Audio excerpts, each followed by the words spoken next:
Hello दोस्तों, मैं नवीन कुमार। आज हम पॉलिटी की सीरीज़ को आगे बढ़ाते हैं, ठीक है, जिसमें हम आज 46वां क्वेश्चन डिस्कस करेंगे। क्वेश्चन क्या है? भारत का संविधान, ठीक है, क्वेश्चन है हमारा कि भारत का संविधान सबसे लंबा बन गया है, ठीक है। तो हमें पता है कि भारत का संविधान सबसे लंबा है, बिल्कुल श्योर है अभी। तो भारत का संविधान सबसे लंबा है।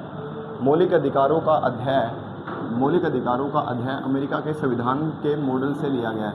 मैंने बताया था, पहले ही क्लास में बताया था कि हमने मौलिक अधिकार कहाँ से लिए हैं, अभी अमेरिका से लिए हैं, ठीक है। सबसे पहले यदि मैं थोड़ा सा बात करूँ, सबसे पहले ठीक है, किसका संविधान लिखा गया था, तो वो ध्यान रखें, वो अमेरिका का लिखा गया था अभी, ठीक है। सबसे पहले अमेरिका का संविधान लिखा गया था। लिखित रूप में सबसे पहला संविधान अमेरिका का है, परंतु लिखित रूप में सबसे लंबा संविधान किसका है? भारत का है। तो ये दोनों बात सही है, ठीक है। परंतु ये संविधान की बात है और ये मौलिक अधिकारों की बात है, इनके कारण हमें क्या मिलेंगे? गलत मिलेंगे, ठीक है। तो पहला ऑप्शन है ए और आर दोनों सत्य हैं, आर ए का सही कारण है, तो ये बात बिल्कुल गलत है।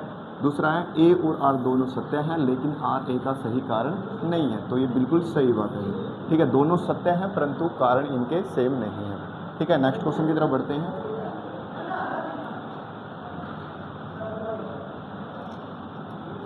नेक्स्ट क्वेश्चन कहता है अनुच्छेद 246 ए में। अनुच्छेद 246 से संसद और राज्य दोनों को खालिस्तान पर कानून बनाने की शक्ति देता है। तो कौन देता है? अभी वस्तु और सेवा कर भी कौन देता है? वस्तु और सेवा कर हमें ये अधिकार देता है कि 246 से अधिकार देता है कि संसद और राज्य दोनों क्या कर सकते हैं? इस पर कानून बना सकते हैं। इस पर थोड़ा डिस्कस करें तो एक GST goods and service tax कब लागू हुई? 1 जुलाई 2017 को। कौन सा अमेंडमेंट एक्ट हुआ? कॉन्स्टिट्यूशन अमेंडमेंट एक्ट कौन सा हुआ संविधान में? तो ध्यान रखना 101वां संविधान संशोधन के तहत भारत में क्या हुआ था? जीएसटी लागू हुई थी, जिसको हम कहते हैं गुड्स एंड सर्विस टैक्स भी, जिसको हम क्या कहते हैं? गुड्स एंड सर्विस टैक्स कहते हैं, जो 1 जुलाई 2017 को लागू हुई 101वां संविधान के तहत। जीएसटी कैसा कर है? यदि कोई पूछ ले हमें कर कैसा है, तो ध्यान रखना ये अप्रत्यक्ष कर है भी। कैसा कर है? ये अप्रत्यक्ष कर है भी। कैसा कर है? अप्रत्यक्ष कर है भी, ठीक है। आपातकालीन प्रावधान के बारे में मैंने आपातकालीन चीज़ें के बारे में बताया था, संपत्ति के अधिकार के बारे में बताया था अभी, ठीक है। तो नेक्स्ट क्वेश्चन की तरफ बढ़ते हैं।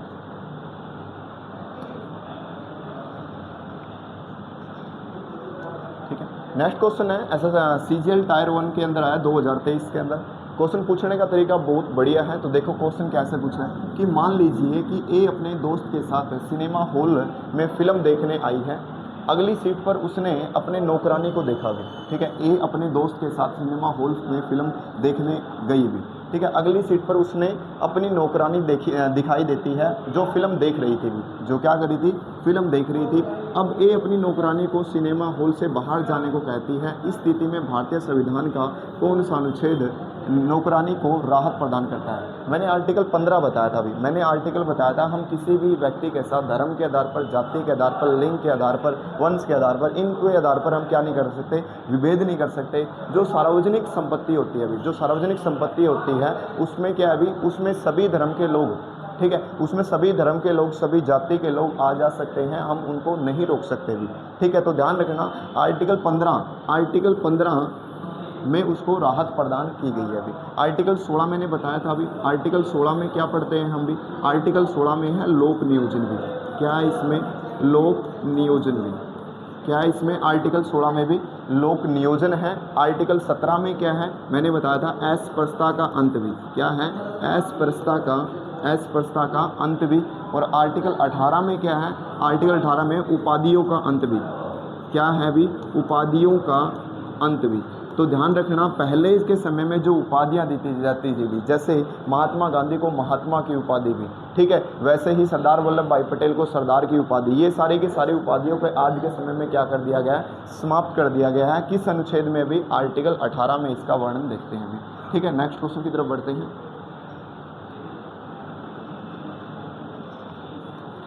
क्वेश्चन नंबर 49 क्या कहता है कि राज्यसभा के संबंध में निम्नलिखित कथनों पर विचार कीजिए और सही विकल्प चुनिए भी। राज्यसभा संसद का एक स्थायी सदन है, बिल्कुल सही बात है, स्थायी सदन है।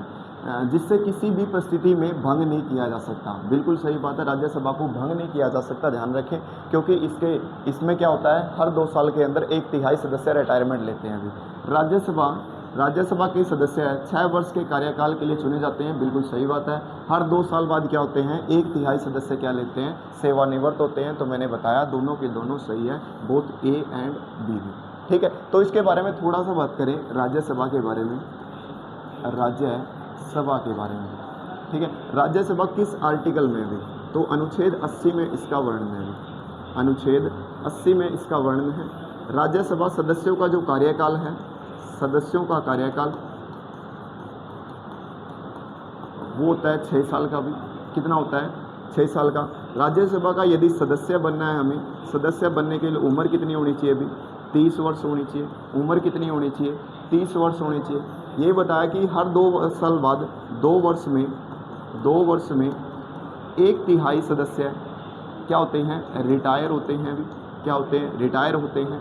ठीक है, बात करें राज्यसभा कैसा सदन है, भी ये ध्यान रखें, उच्च सदन है। अभी कैसा सदन है, उच्च सदन है, ये कभी भंग नहीं होता। अभी बात करूँ, संसद के अंदर 2 सदन है, राज्यसभा और लोकसभा, उनमें से एक सदन है राज्यसभा में। ठीक है, नेक्स्ट क्वेश्चन की तरफ बढ़ते हैं। अभी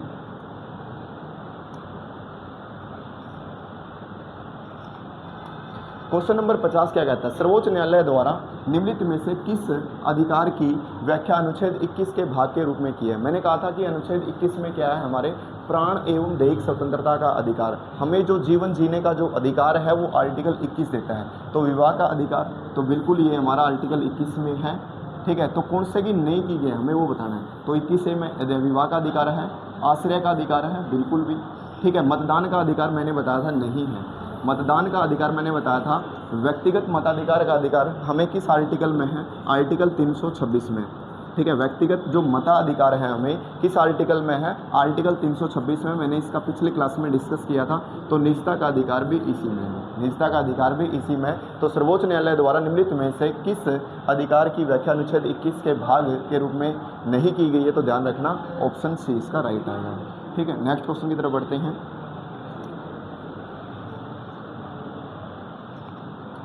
ठीक है, एसएससी सीजीएल मेंस 2023 का क्वेश्चन है। क्वेश्चन क्या है, किस समिति ने मौलिक कर्तव्य के अनुपालन न करने पर जुर्माना या दंड का प्रस्ताव दिया था। अभी ठीक है, यदि मैं मौलिक कर्तव्य की बात करूँ, थोड़ी मौलिक कर्तव्य,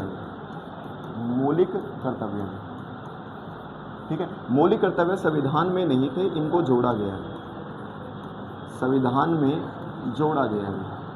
ठीक है, जोड़ा कब गया, कौन से संविधान से 15 पीछे बता चुका हूँ, 42वां कॉन्स्टिट्यूशन अमेंडमेंट एक्ट 1976 में इसको जोड़ा गया था। हमारे मौलिक अधिकार शुरू में 10 थे। मौलिक अधिकार हमारे शुरू में क्या थे, 10 थे। बाद में इसमें एक मौलिक अधिकार और जोड़ा गया, किसके अमेंडमेंट एक्ट के द्वारा, 86वां कॉन्स्टिट्यूशन अमेंडमेंट एक्ट 2002 में इसको जोड़ा गया, जिसमें क्या है, 6 से 14 साल के बच्चों को क्या भी फ्री शिक्षा प्रोवाइड कराना, जिसके बारे में पीछे बता चुका हूँ। तो ये हमारा 11वां मौलिक अधिकार है। ये किस समिति की सिफारिश पर जोड़े गए थे, ध्यान रखें, ये सवर्ण सिंह समिति की सिफारिश पर जोड़े गए थे। ये किस समिति की सिफारिश पर जोड़े गए थे, सवर्ण सिंह समिति में। मौलिक अधिकार हमारे भाग 4A में है, हमारे किस में, भाग 4A में। यदि हम अनुच्छेद की बात करें तो अनुच्छेद किस में है, तो ध्यान रखना 51A के अंदर है। ठीक है, 51A के अंदर, 51 के अंदर हमारे मौलिक क्या भी कर्तव्य है। तो किस समिति ने मौलिक कर्तव्यों के अनुपालन न करने पर जुर्माना या दंड का प्रस्ताव रखा था, ध्यान रखें, जिसकी सिफारिश पर जोड़े गए थे। तो कौन सी समिति है, अभी सवर्ण सिंह समिति भी। क्लियर है मौलिक कर्तव्य अभी। ठीक है, नेक्स्ट क्वेश्चन की तरफ बढ़ते हैं। अभी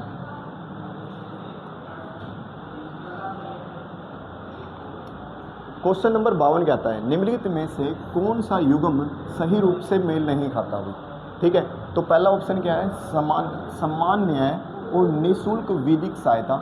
ठीक है, किस में, अभी आर्टिकल 39A में। तो नहीं खाता, तो ये बात बिल्कुल सही बात है ये तो। ठीक है, कि सम्मान न्याय और निःशुल्क विधिक सहायता 39A में। अभी अनुच्छेद 40 क्या कहता है, अनुच्छेद 40 कहता है पंचायतों के बारे में, तो ग्राम पंचायतों का संगठन भी, ये बात भी बिल्कुल सही है। अभी अनुच्छेद 44 क्या कहता है, समान नागरिक, ये क्या है अभी, समान नागरिक संहिता के बारे में है, बिल्कुल भी। तो अनुच्छेद 44 बिल्कुल सही बात है। अभी अनुच्छेद 48 क्या कहता है? अनुच्छेद 48 कहता है कृषि के बारे में, किसके बारे में भी?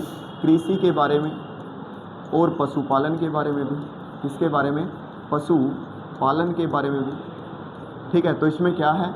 तो इसमें न्यायपालिका और कार्यपालिका पृथक करना है, तो ये बिल्कुल ये गलत है। गलत कौन सा है? 48। तो 48 में क्या आएगा? कृषि और पशुपालन भी।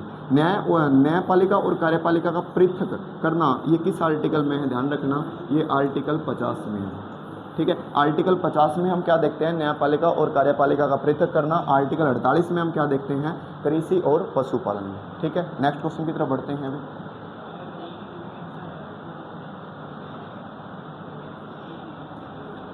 क्वेश्चन नंबर 53 क्या कहता है? भारत के राष्ट्रपति के विरुद्ध महाभियोग की प्रक्रिया प्रारंभ करने के लिए कितने सदस्यों के हस्ताक्षर चाहिए भी? तो ध्यान रखना, महाभियोग की बात करूँ, मैं पीछे महाभियोग के बारे में थोड़ा सा बता चुका हूँ। महाभियोग, ठीक है, महाभियोग अनुच्छेद 61 के तहत राष्ट्रपति के ऊपर लगाया जाता है। किसके भी? अनुच्छेद 61 के तहत भी। ठीक है, हस्ताक्षर नॉर्मली है, यदि प्रस्ताव लेके आना है कि राष्ट्रपति पर महाभियोग लगाना है, तो उसके लिए कम से कम 1/4 सदस्यों के हस्ताक्षर होने जरूरी हैं। ठीक है, यदि राष्ट्रपति को हटाया जाएगा तो ध्यान रखना वो 2/3 बहुमत से पास होना चाहिए भी। बहुमत से पास होना चाहिए। किससे होना चाहिए? ध्यान रखिए, ये राज्यसभा से भी होना चाहिए भी, राज्यसभा से भी और लोकसभा से भी। दोनों सदनों से 2/3 सदस्यों, 2/3 सदस्यों से क्या होना चाहिए? पास होना चाहिए, तभी राष्ट्रपति को पद से हटाया जा सकता है, अन्यथा नहीं भी। ध्यान रखिए, जब महाभियोग राष्ट्रपति को फिर महाभियोग लेके आया जाएगा तो उससे 14 दिन पहले राष्ट्रपति को बताया जाना चाहिए भी। ठीक है, 14 दिन पहले राष्ट्रपति को बताया जाना चाहिए कि हम आपके ऊपर महाभियोग लगाने वाले हैं भी। आपकी इस पर जो भी राय है, जो भी चीज़ें हैं, वो सारी चीज़, ठीक है, राष्ट्रपति बाद में रखता है भी। तो ध्यान रखना, हस्ताक्षर 1/4 करेंगे, तो ध्यान रखिए, तो option number D, Lok Sabha Rajya Sabha के 1/4 सदस्य, ठीक है, हस्ताक्षर करते हैं। ठीक है, नेक्स्ट क्वेश्चन की तरफ बढ़ते हैं।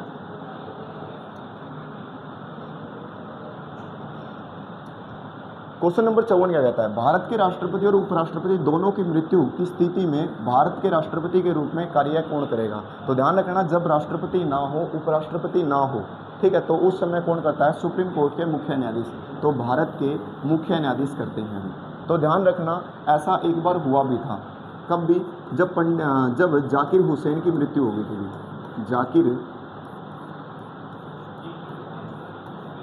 जाकिर हुसैन भारत के राष्ट्रपति थे, तो उस समय उनकी क्या हो गई थी? मृत्यु हो गई थी। तो ये बात है 1969 की। तो उस समय भारत के मुख्य न्यायाधीश थे एम हिदायतुल्ला भी।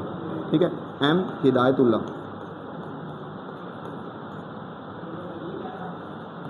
ठीक है, तो ये क्या बने थे भी? एम हिदायतुल्ला भारत के राष्ट्रपति के रूप में कार्यभार संभालने का काम किया था। किसने भी? भारत के मुख्य न्यायाधीश ने। ऐसा एक बार हुआ भी है जब जाकिर हुसैन की मृत्यु हुई थी।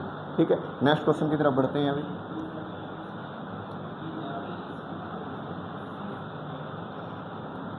ठीक है, भारतीय संविधान का कौन सा भाग भारत का मैग्ना कार्टा कहलाता है?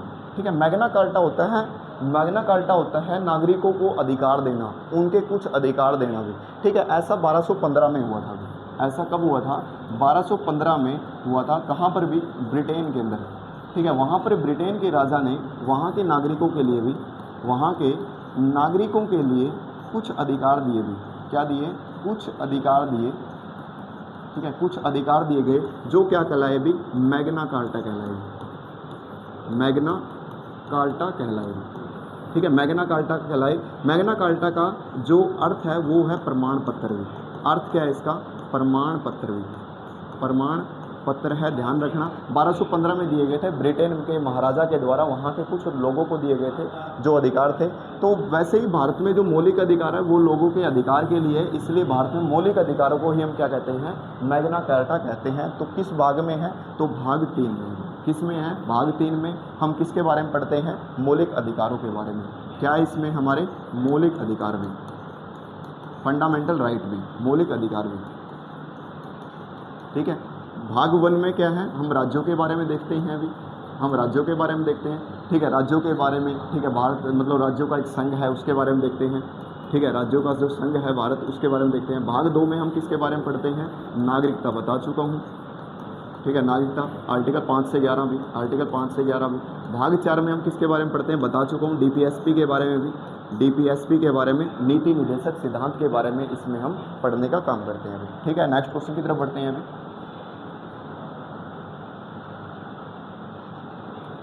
क्वेश्चन नंबर 56 क्या कहता है अभी, क्वेश्चन नंबर 56 कहता है कि भारतीय संविधान के अंतर्गत संघ और राज्य की शक्तियों के वितरण में संशोधन करने की शक्ति किस निकाय के पास है अभी, ठीक है, तो किसके पास है अभी, तो ध्यान रखें ये संसद के पास होती है, किसके पास होती है, संसद के पास होती है।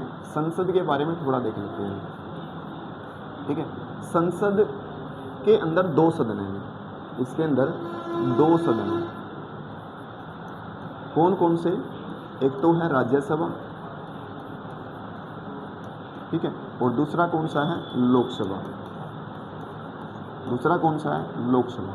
इसके अंदर 3 अंग हैं, इसके 3 अंग हैं। अंग कौन कौन से हैं, राज्यसभा, राज्यसभा प्लस लोकसभा, लोकसभा प्लस राष्ट्रपति भी, प्लस राष्ट्रपति भी। संसद का वर्णन हम किस अनुच्छेद में देखते हैं अभी, किस अनुच्छेद में देखते हैं, तो अनुच्छेद 79 में हम किसके बारे में देखते हैं, संसद के बारे में देखते हैं अभी, किसके बारे में देखते हैं, संसद के बारे में देखते हैं, ध्यान रखिए, ठीक है। तो ध्यान रखिए भारतीय संविधान के अंतर्गत संघ और राज्यों की शक्तियों के वितरण में संशोधन करने की शक्ति, ठीक है, संशोधन करने की शक्ति किस आर्टिकल में, संशोधन किस आर्टिकल के तहत किया जाता है, अनुच्छेद 368 के तहत। अनुच्छेद 368 के तहत भारत के संविधान में क्या किए जाते हैं, संशोधन किए जाते हैं संसद के द्वारा भी, ठीक है। नेक्स्ट क्वेश्चन की तरफ बढ़ते हैं।